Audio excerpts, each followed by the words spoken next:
Greetings from the Department of Geopolitics and International Relations at the Manipal Academy of Higher Education, which by all the available metrics is among the finest universities in Asia. The time was 1998. And, at that point in time, the Clinton administration was in charge in the US. There was a great honeymoon still going on between the US and China. And in the US and most countries in Europe, and as well as, basically there was a perception that India had no strategic culture. George Stanham, one of the great strategic thinkers of the United States, was a good friend of mine. And whenever he came to India, he used to come and visit me at Gurgaon. I just like to say that George was always saying, why don't you guys, you're so smart, why don't you have a strategic culture? The problem is that you think tactics and tactics and tactics, a string of tactics is strategy. It's not. And it's very self-defeating. It holds India back. George loved India. People who were saying this were not always India haters. They loved India. And if you go to China, well, the Chinese never mentioned this at all because they were very clear. There was no question of anything else. India did not have a strategic culture, was never going to have a strategic culture, period. So that was the case between these two very large countries who are now facing each other across different sides of the Indo-Pacific. Well, the fact is that Manipal is a university that was made in India, that is being born in India, developed in India, and frankly, we don't forget that for any day of our lives.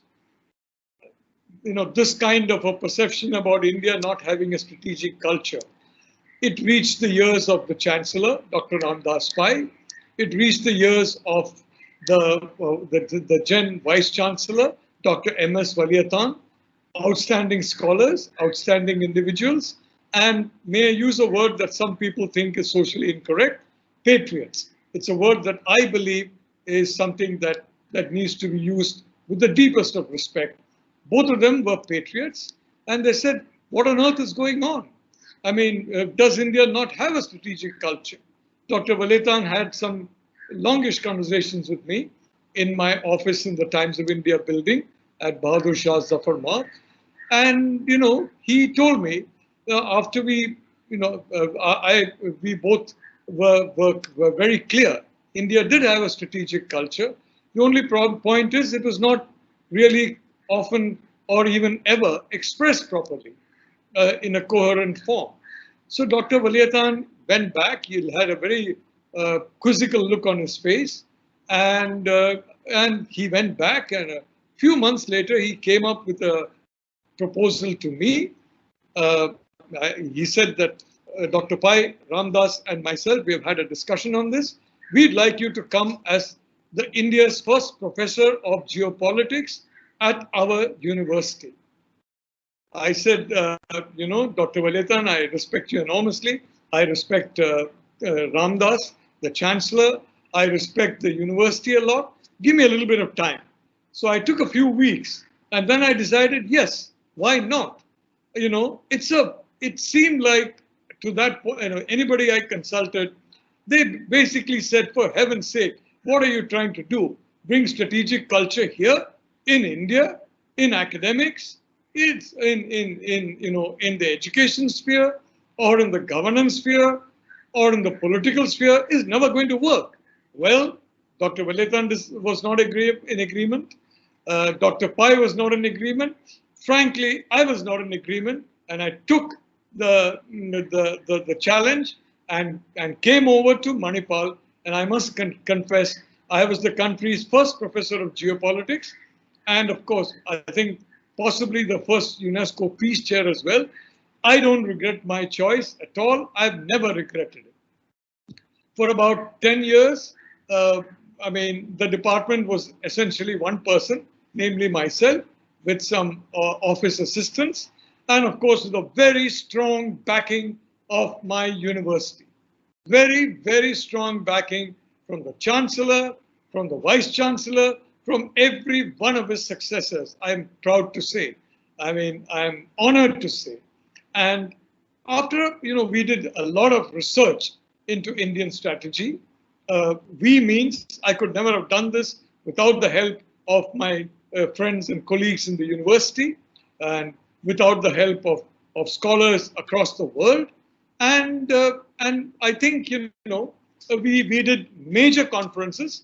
If you look at, for example, the major conference we did, India-US, we did the most major, track 1.5 conference between India and China that took place, in the 21st century.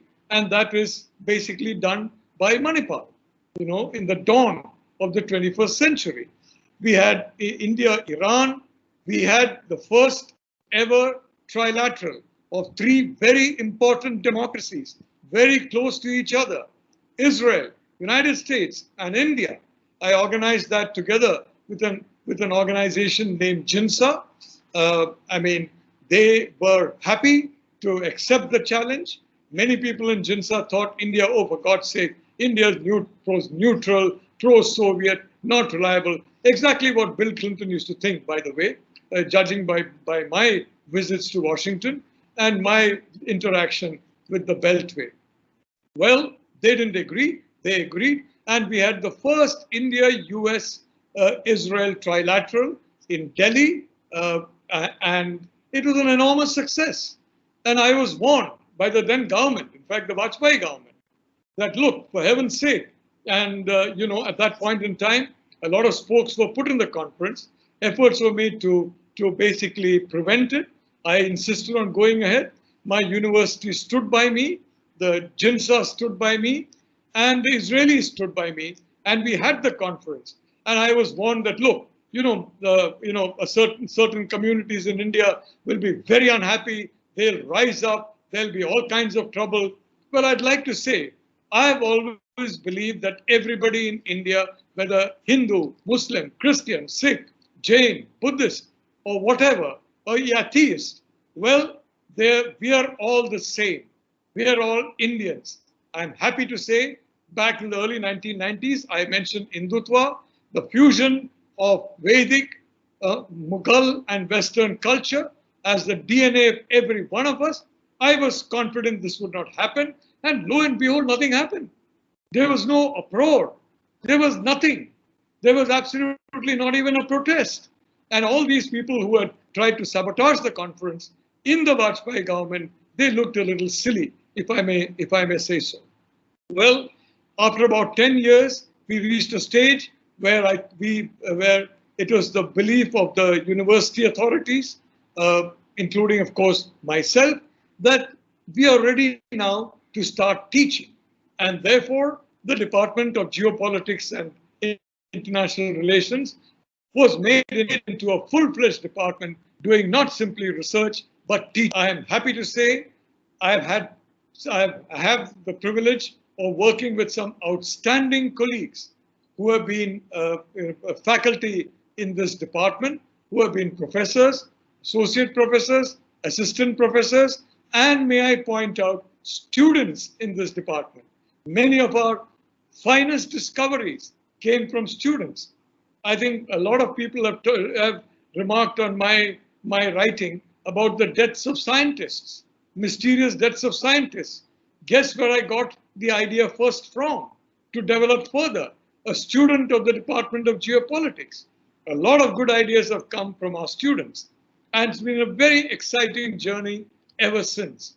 We have built up, year after year, cadres of people who are looking at geopolitics and international relations from a geopolitical perspective.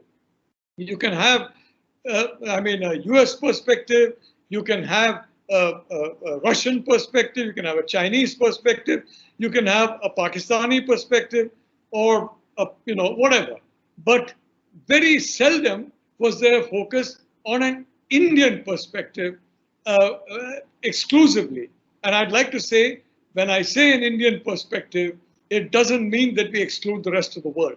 We look at the rest of the world and we look at the synergies that are available with India, a country of 1.4 billion people that you cannot ever ignore. No country can ignore.